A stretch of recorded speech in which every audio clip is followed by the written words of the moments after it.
Encoding is a method of converting your data into an equivalent cipher. That's like converting or mapping the letter A with the ASCII value and then finally converting it to the binary value. The ASCII is only used to convert the English language into binary format. So now what was this? The 2 power 7 representation of our ASCII format.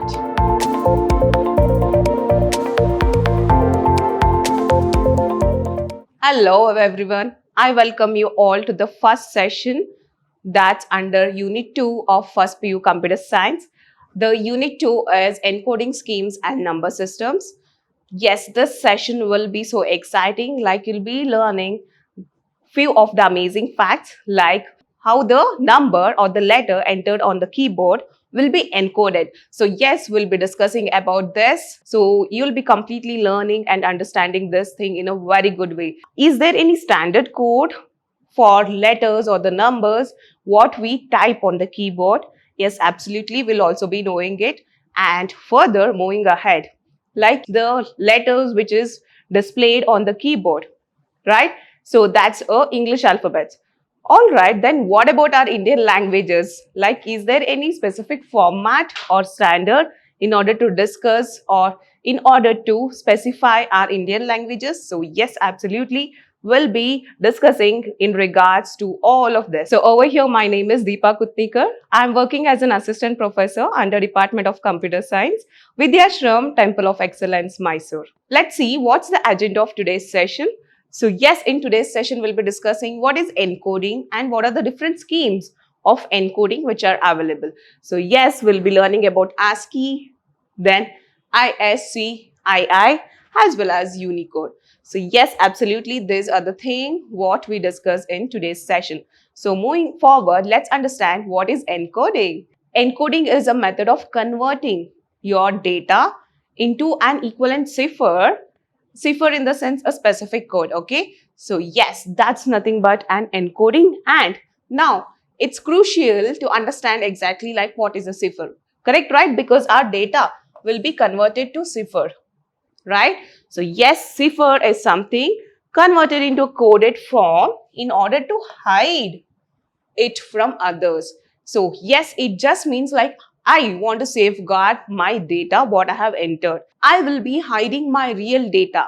Okay, so that's cipher. And over here, we can also see it is also known as encryption.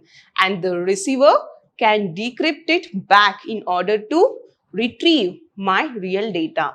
Okay, so that's nothing but a cipher. The keys on the different keyboards, like irrespective of the make, will it be same? Yes, absolutely. It is same for all the keyboards. But why it is like that? Let's understand that. Moving ahead, we'll be understanding like whatever data I enter in a keyboard, how it will be encrypted. So yes, it's the amazing time to understand these things in a better way. Exactly, encoding data entered using a keyboard. So what happens is, whenever we are just inputting a letter A, okay, so yes, over here you can observe a user is entering a letter A. On keyboard, we can see it has letter A. But what happens is it will be converted, okay, or we can say it will be encoded. So how is it encoded? So yes, absolutely, this A will be encoded to some ASCII value. That ASCII value of the letter A is 65. So this will be understanding just in the next slide. But before that, let's see how this is being encoded. Okay, so yes, it's been converted into the ASCII value. The ASCII value of letter A is 65. Okay, done. This is represented. Now, let's move forward and see what's the binary equivalent of this. So yes, the 65 of under ASCII will be converted into the binary format. So yes, exactly, this is a way how the letters what you enter on the keyboard will be encoded and it will be sent into the system. Okay, so that's the main thing over here. So up here, Yes, this is what the example, like the key A is mapped to its decimal value 65 and which is then converted into the binary value, right? So this is all about encoding. Isn't it great? Like my raw data, that's A. I am safeguarding it by adding some encryption, okay? That's like converting or mapping the letter A with the ASCII value and then finally converting it to the binary value. Up next, let's move and understand, like, yes, we heard ASCII, but what is this exactly? So yes, before that, let's quickly understand what are the different kinds of encoding schemes. Absolutely, we have these three different kinds of encoding schemes. The first one is ASCII and the second one is ASCII and the next one is the Unicode. So these are the various encoding schemes that we utilize in order to encode our data. So let's understand each one in brief. The first one is ASCII, which means like American Standard Code for Information Interchange. So yes, absolutely, this is a standard which is being derived or defined by America in order to make the encoding, in order to standardize the encoding format. So yes, ASCII is a widely used coding scheme created to standardize character representation, correct, right?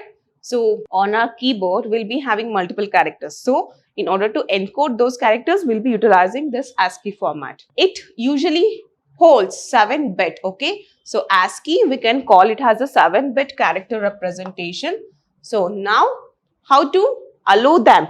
So yes, exactly, it will be like 2 power 7 for 128 binary digits. So yes, which is equivalent to 128 characters on the English keyboard. Absolutely, it is a standard character set that can only be encoded. So what does it encode? It just encodes the English language. That's it. Not any other languages. Okay. So that's the standard code what we follow in our keyboard. Okay. That's the format. The ASCII is only used to convert the English language into binary format. Up next, let's see what are the different values which are used to represent our characters or the letters. So yes, absolutely. It starts with few special characters like space, exclamatory mark and all. So we have the value, that's a decimal value specified for each of the special character under decimal format. Yes, absolutely, it's done. Now it's time to define our alphabets. So yes, we have the uppercase letters starting with decimal value 65 and it continues like for B, the decimal value defined is 66 and in the same way for C it's 67 and it goes on continuing until the uppercase Z. So now we have defined uppercase, but what about the lowercase? Yes, exactly. Even here we can observe for lowercase we do have decimal representation. So yes, for lowercase letters the decimal representation starts with a 97. Okay, and for B it's considered as 98 and similarly it goes on. Okay, so until where? So until which value it will goes on? Yes, exactly. It will continue only till 128. Okay, this is a decimal representation of some special characters as well as the letters, that's uppercase as well as lowercase. Now, as we know, we are provided with the decimal value for each and every letter under ASCII format. Now, how to convert this decimal value into binary? So let's see that. Yes, exactly. We have considered an example of PUC. So absolutely, it's PUC. And now we have to write the ASCII equivalent for these letters. So these are uppercase letters. Over here, the ASCII code for P will be around 80. So that's a ASCII code, or we can also consider it has a decimal value.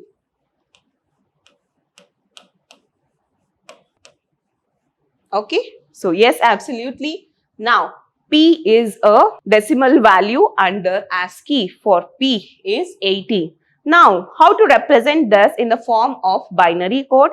Yes, in order to do that, we know we are having that 7-bit format.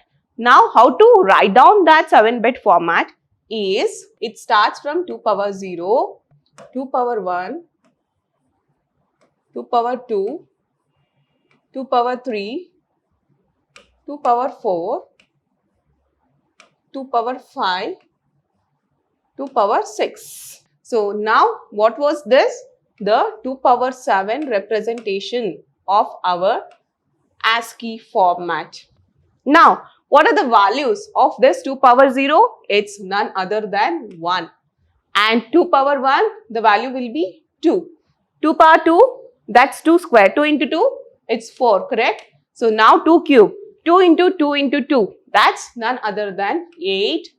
And next, 2 into 2 into, so 4 times 2, multiplication of 2, 4 times, that's 2 2s are 4, 4 2s are 8, 8 2s are 16. So 2 power 4 will be 16. Now similarly 2 power 5, 2 2s are 4, 4 2s are 8, 8 2s are 16, 16 2s are 32. So yes, for 2 power 5 representation, it's 32.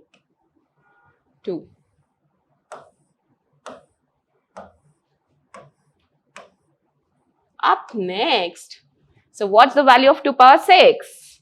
So yes, 32, we do have 32. 32 2s are, it's 64, right? So yes, in this way we have to define the things. Okay. Now it's time to write a value of 80. So how to write the value of 80? So over here we have to see, like I want a value 80. How to split it? This is a 7-bit format that starts from 2 power 0, 2 power 6, and you can verify here we are having 7 bits, 1, 2, 3, 4, 5, 6, 7. Yes, absolutely, it's done.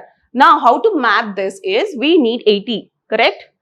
So now we have to go up and see what are the things by adding I'll be getting 80. So what are those? Yes, absolutely, I have a greater number 64. So I can consider that.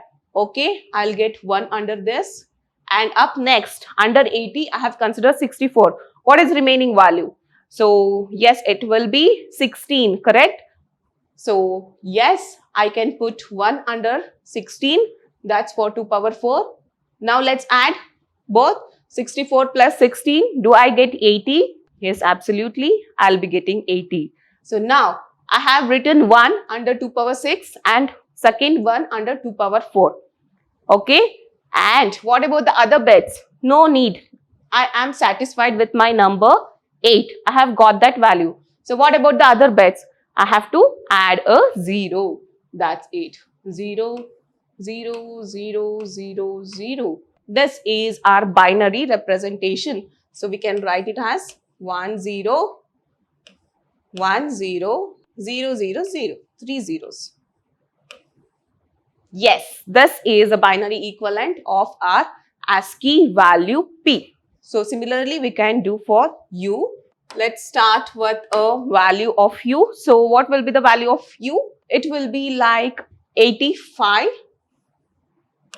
So this is my ASCII value for uppercase U. Now how to write this again? Okay, let's go back. Yes, the higher value is 64. I need that 64. I'll be writing 1. Up next, how much is remaining? I need a 16. So how many is remaining? 64 minus 85. So how many is remaining? I am remaining what? 21. So how to add 21? So no, I can't take this because it's 32, which is higher than 21. So let's get back. Yay, 16. Yes, I can go with this. Out of 21, I have 16. It's done. So 21 minus 16 is, will be getting 5, correct? So now, in order to write that 5, can I go with 8? No, it doesn't match. So I can go with 4. Yes. So now the remaining value out of 5, I have got a 4. And how many is remaining? Just a 1, correct? So I have to add that 1 here. So what about the other values? I have to just go ahead and add a 0. So this is a binary equivalent. That's 1, 0, 1, 0, 1, 0, 1. Now let's go with the next value, that's C. The ASCII value for C is 67. Okay. Now how to write or how to convert this value in terms of binary? Yes, let's get back to this representation. And over there, I need 67. There I am with 64. So yes, I can write 1 over here. So what is remaining? Out of 67, I have got 64. I'm just remaining with 3 bits. So how to write a 3? 32 I can't, 16 I can't go, 8 no, 4 no. So I'm just remaining with I need 3. So yes, I can take 2 and 1. So yes, I can take this 2 as well as 1. What about the other values? No need, right? So I have to add a 0 there. That's it. So this is a binary equivalent of value C. So yes, what's the value? 1, 0, 0. 4 zeros, 5 and double ones. We have converted the ASCII value into binary. You should only start with 2 power 0. That must be towards your right hand side. You should not start like in this way, writing in this way, 2 power 0, 2 power 1, 2 power 2, 2 power 3. No, this is wrong. Okay, so only you have to start the higher bit from your left side, or what we can say is it starts from LSB. So LSB should be written towards your right hand side. So this is a correct representation. Don't do this. Don't write in this way. This is wrong. Okay. So this is how we have to write and we have to go forward. Now let's understand, like, okay, we have some standard format for English, but do we have some standard format for our aksharas? That's the Indian languages. Yes, absolutely. For our Indian languages, there is a specific standard set which we call it as ISCII, which is nothing but Indian Script Code for Information Interchange. So this was developed in mid-1980s. So why was it developed? Exactly to standardize our aksharas. That's completely for Indian languages. Yeah, so yes, here it is a 8-bit code representation of Indian languages. So over here, what we have? So before we had 2 power 7 for ASCII, correct? So here it continues. The Indian language is included along with English standard, okay? So yes, 2 power 7, even we do need that English language standardization, right? So yes, for that, we are retaining it as it is, but we are adding one more bit, that it becomes 2 power 8. And the value was 128 here, but now it becomes 256. Over here, the extra values, that's 129 to 256, are provided for our Indian languages. Out of that, the aksharas will start from 160 to 255. So what's there before 160 is again the special characters, like with our Hindi. So how do the teachers start teaching in the Hindi classes? So they have to start with the Kagunita, like these are the letters you'll get in this way, like this, and some other things, correct? So yes, for these things will be starting from 129 to 159, and up next our aksharas will be starting. So this is all about our Indian script. So that's Indian script code for information interchange. We do have so diversified languages in India, so we are very proud of it, and we also have that standard format of representing our aksharas. So yes, this was done by our Indian central government. Now we did understood like the standard code for English, and we did understood the standard code for our Indian languages. Up next, what is required? There must be some standard for foreign languages also, like French, Spanish, German, and all these things, right? So yes, even for that, we do have some fixed format which is called as Unicode. Okay, so yes, you can have a look. Unicode is an international character encoding standard. It provides a unique number for every character, as we had in our ASCII code, right? Makes almost all the characters accessible across platforms and programs as well as devices. We can say it is commonly used encoding for Unicode transformation formats. So yes, as we have ASCII, even under this, we have multiple formats like UTF-8, UTF-16, UTF-32. So depending on the bit required for our operation, we can utilize that. If my consideration or the requirement is just for 8-bit, then I can directly go for UTF-8. If my requirement is more, I can't be satisfied with 8-bit, I can go with UTF-32. So in this way, you can consider the required format. Up next, we can see it is a supermodel set of ASCII and values from 0 to 128 have the same character as in ASCII. So yes, the ASCII, it remains same even if consider Indian languages or the foreign languages that's under Unicode, the ASCII format remains the same. It is retained and only apart and only it has been updated by adding the other languages. So this is all about encoding. Thank you.